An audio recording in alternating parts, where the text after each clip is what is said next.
Welcome to the Banker Lamp. Please enjoy the video. You begin by confirming the essentials quickly. Check Windows Update and restart the PC if pending. That fixes many taskbar glitches. Next, open Task Manager and restart Windows Explorer. This reloads the interface immediately. Once done, run System File Checker, SFC/Scano, to detect corrupt files because corrupted resources often break icons and behavior. Make sure to save work before restarts. These first actions are fast and resolve most simple taskbar issues without deeper changes. Now you move into Settings and Background Services. Open Settings, go to Personalization, and reset taskbar options. This restores visibility and alignment. Then, use Services or Task Manager to ensure Shell Experience Host and Search are running.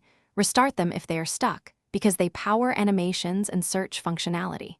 If problems persist, create a new user account to see if the issue is profile-specific. Once confirmed, migrate app data selectively. These steps fix deeper configuration or service-level causes. That's simple. To finish, perform advanced repairs. Run DISM to repair the Windows image, DISM/online/cleanupimage/restore health.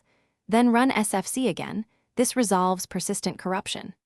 Reinstall or update apps that integrate with the taskbar, and update GPU drivers because display drivers influence UI rendering.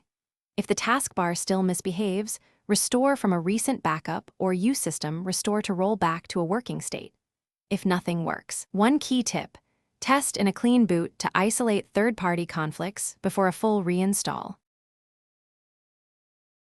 Thanks for watching. If this was helpful, leave a like and consider subscribing. See you next time.